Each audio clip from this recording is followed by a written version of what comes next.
here for another segment of Attack Rap. Matt Sanderson and John Morris here with you. So busy week here, John, for the Attack. They were out on the road in Erie. They took a game there for a win, and Erie took the next game, so they came out with 2 points out of that. But before we jump into everything, we're going to throw the trivia question out at you. Big news came out today, and 3 players were drafted, or were selected, for the Canada-Russia series. And 3 of them on the Attack. They will be playing in Hamilton on November the 14th. We want you to name all 3 of them. So if you've been paying close attention to the radio or online or whatever today, we want you to name us all 3 of them, and I believe you have to have all 3 to get the tickets. So that'll be 2 tickets for tomorrow's home game, and we also have another trivia question coming up later on in the show, and that'll be for Saturday's show. Saturday's game against Niagara. As soon as we can get rid of those 2 for tomorrow night's game, then we'll give you guys the next trivia question for the Saturday night showdown with the Niagara Ice Dogs. If you aren't aware, don't know the answer, there'll be some teasers throughout the next segment as Cole Cameron and Markus Phillips are in studio with us, so we'll get them in and talk about it a little bit, and maybe the answer might slide out of Markus Phillips. But before we get to them, they're waiting patiently. We want to go over the OHL news and notes for the week, and I wanted to start it off with the Pioneer Energy Player of the Week, who from the London Knights, this might burn the ears of the Owen Sound fans a little bit, was Max Jones. He had a very big week for the London Knights. They picked up 2 wins. He had 2 goals, 5 assists on the weekend. You see his season stats there, 15 points in 6 games played for the Anaheim Ducks prospect, drafted 24th overall in the 2016 NHL draft. He had 52 points last season. The guy, we talked about it a little bit before the show, he plays like a pro, he acts like a pro, he's got a full 200-foot game, he's 6'3", 200 pounds, he's a big guy, skates really well, and people in Owen Sound know how hard he can hit if they're all clean.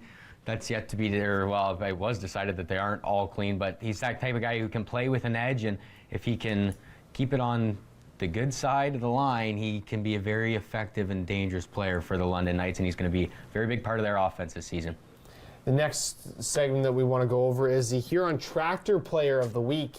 And no, I believe it's somebody outside of Patrice Palmu. Not his line, but outside of Patrice, yes. It's Kevin Hancock this week.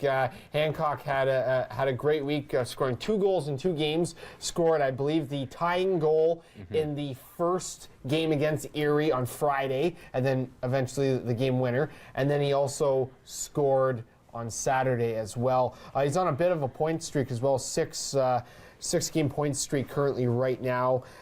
He's got 13 points on the season, and he only had all of 28 points last season. So Johnny's on a very good pace this year to racking up a lot of points. Yeah, he's on pace for about a 70-plus point season, and for a guy who had 28 points last season, I'm sure that makes him feel a lot better, especially that line. They've been going pretty well, obviously. Palmu's been going 10 goals, 7 assists, I believe, for 17 points, and you're Huron Tractor Player of the Week for, 3 weeks running, Matt? Yep. So yeah, Kevin Hancock finally dethrones him. Also, Aiden Dudas and Attack trainer Andy Brown off to the Sioux today for the U17 tournament. Very exciting. Obviously, Markus Phillips, who's in studio with us later, was there last year. Nick Suzuki, Matthew Struthers were there last year, and they talked about how great of an experience that was. So now Aiden Dudas will go and get to go through that as well. And while he's gone, there'll be a call-up in the lineup, Matt. Yes. Dalen Gruel, 2016 fourth rounder.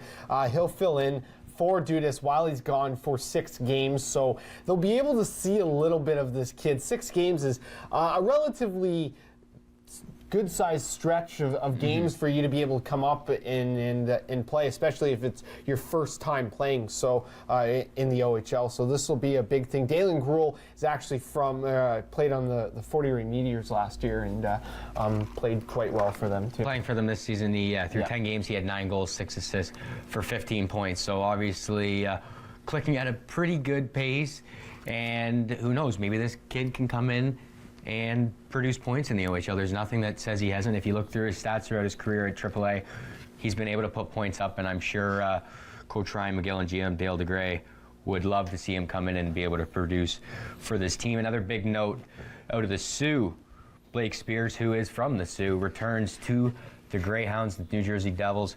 Prospect was returned just yesterday. He played 3 games with the Devils. This is going to be big for the Western Conference, obviously. The Sioux's already doing good this year.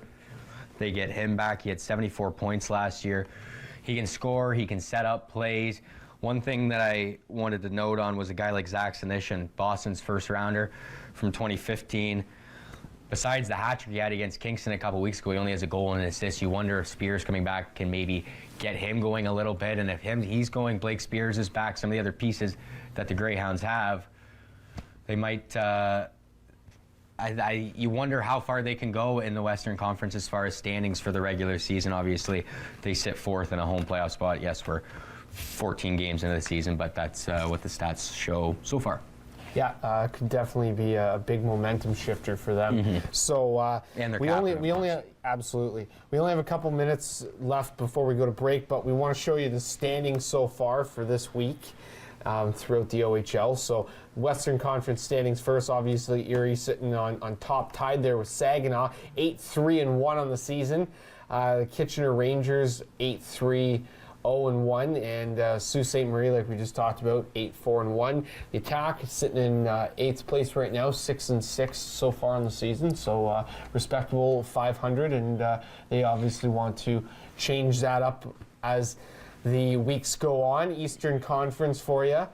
And as we get the Eastern Conference, you'll note that Owen Sound had 12 points and we're in 8th spot at 6-6. Yes. 6 wins in the Eastern Conference would put you in 5th. Yes, Barrie has 12 points and they all do 2, but 6 wins between that. So you kind of see how the divisions have already have become lopsided, and how you see them and who has the points. Obviously, the Western Conference, just like last year and the year before, most of the teams are a little bit deeper, bigger, stronger, and have been able to have a lot of success consistently against the other conference. We don't really have time for the CHL top 10, but we do have a lot of stuff coming up for you guys during Attack Wrap tonight. Very exciting, obviously, Matt. 2 tickets. Maybe we can get that trivia question then one more time before we go to break. Yeah, so one more time on the trivia question. 3 players from the Attack were selected for the Canada-Russia series game in Hamilton on November the 14th. Name all 3 of them, and 2 tickets are yours for tomorrow night's game against the Guelph Storm. So we'll be back with more action here on Attack Wrap. Don't go anywhere. Stick around. We got a lot more coming your way.